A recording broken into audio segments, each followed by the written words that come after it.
So as we round out our discussion on the concepts surrounding Black Panther, what I want to do here is run over the metals of Vibranium and Adamantium. And what I'm hoping is that at the end of all this, you'll have a stronger understanding of these two metals, as well as why each is considered wildly powerful in their own right.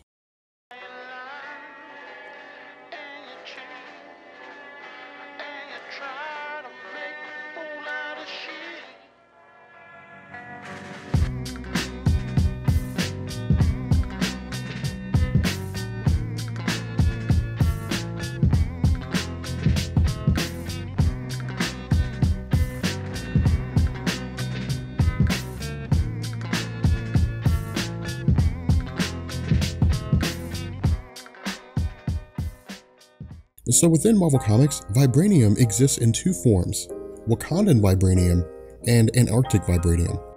While the Wakandan variety is the most well known due to its involvement in the design of Captain America's shield, its history with the Black Panther cult, and its involvement in the Marvel Cinematic Universe, both Wakandan and Antarctic Vibranium have their own unique properties that complement the various strengths and weaknesses.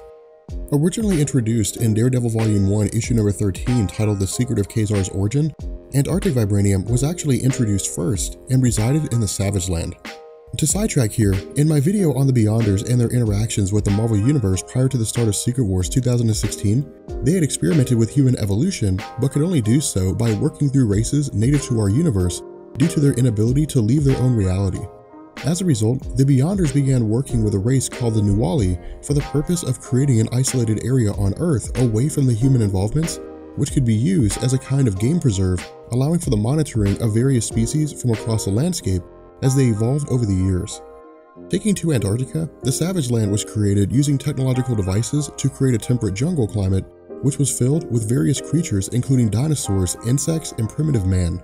Now, the Savage Land has played an important role in the history of Marvel Comics by seeing characters like Magneto discovering its location and experimenting on the organisms within, as well as various beings using the Savage Land as their base of operations. On the whole, the larger population of Earth is completely unaware of its existence.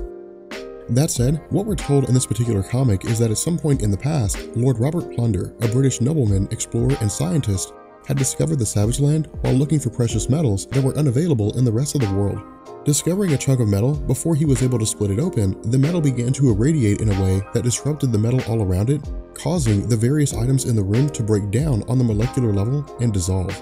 Spending months studying the Antarctic form of Vibranium, Robert Plunder came to realize that the range of its radiation was based on the mass of the Vibranium, meaning the more of it existed in one place, the larger its radius of influence. Now, because the story focused on the origin of Kazar, who was a Tarzan-like ruler of the Savage Land, what we learn is that after discovering that the metal was capable of laying waste to the world's militaries if put in the wrong hands due to its ability to dissolve metals, Robert Plunder sealed the metal away in a vault accessible only through a small medallion fashioned from a chipped-off piece of the Arctic Vibranium.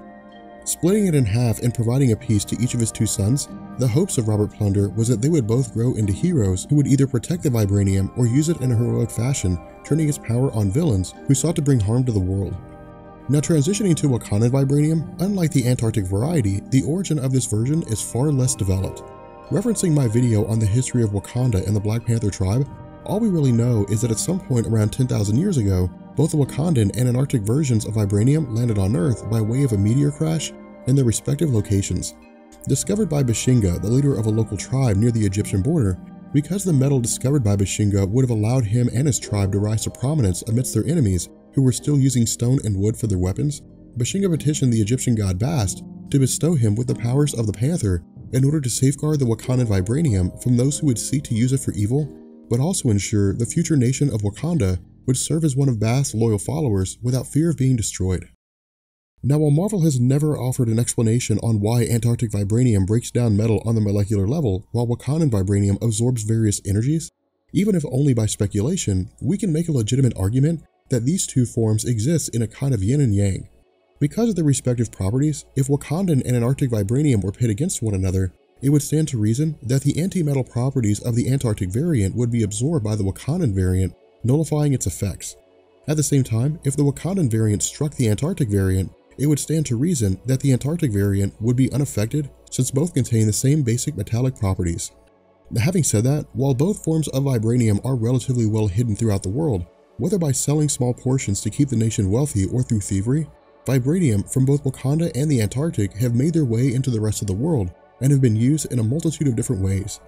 Through the various crossovers and solo runs, Marvel has shown Vibranium to be used by heroes like Hawkeye in the form of arrows, capable of nullifying kinetic energies, allowing the arrows to literally stop a villain like the Juggernaut by temporarily eliminating his momentum, while Heroes for Hire leader Misty Knight had a metal arm composed of Antarctic Vibranium, which allowed her to nullify the properties of all metals in existence, including the Uru metal of Asgard, which was used to forge Thor's hammer. Conversely, for reasons unexplained, Colossus's organic metal form will automatically regress and return him to his human form when confronted with either Wakandan or Antarctic Vibranium. Now, where both forms of Vibranium will go on to have their own influences within the Marvel Universe, which you can find in my video on Wakanda Explained, I want to take a second to have a discussion about how this particular metal actually resulted in the formation of Adamantium.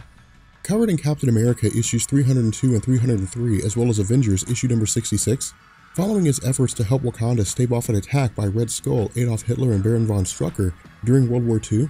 Steve Rogers was provided a sample of Vibranium by Wakanda's ruler as a reward and an indication of gratitude.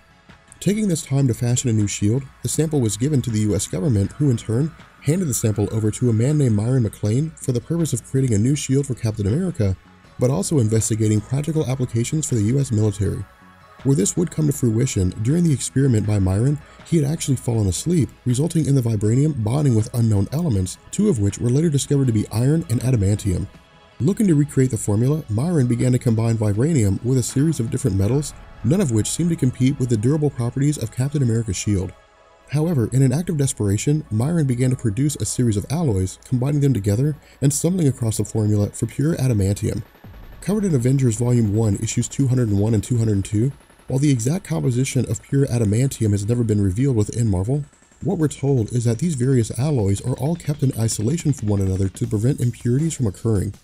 Because the basics of chemistry state that chemical reactions are a result of heat and pressure, using a specialized molecular resonator, the various components of pure adamantium are combined and heated to 1500 degrees, where they're allowed to mix and then cool down, resulting in an astronomically hard substance which is capable of cutting through all substances with the exception of Captain America's shield.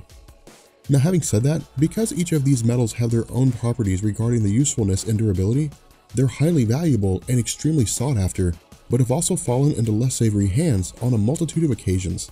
Referencing my videos on the history of the Weapon X project, because the secret behind Captain America's Super Soldier Serum died with Dr. Abraham Erskine, much like Myron's attempts to recreate his shield, the US government had attempted to recreate the Super Soldier Serum. Operating under the overarching concept of Weapons Plus, the Weapon 1 through 9 projects focus on a combination of genome modification and cybernetic implants to enhance the abilities of normal humans and animals. However, under the direction of Department K within the Canadian government, Adamantium was introduced as a viable supplement to enhance the skeletal structures of mutants and humans. While only characters like Wolverine and Sabretooth were capable of surviving the skeletal bonding process due to their healing factors, Adamantium is presented in other characters like Bullseye, Lady Deathstrike, X-23, and Ultron, with others like Hawkeye, Reed Richards, Agent Zero, and Moon Knight using adamantium weapons or facilities. Now, where adamantium itself is largely considered indestructible by conventional means, if we leave out the concept of beings like Magneto or Franklin Richards and gods like the Celestials who can alter or manipulate the molecular structure of matter, as far as I know, the only thing capable of damaging true adamantium is Antarctic Vibranium due to its radiation permeating all metals, including adamantium on the molecular level, making them unstable and causing them to break down. With that in mind, in Marvel Comics, unlike Vibranium, adamantium actually exists in several forms.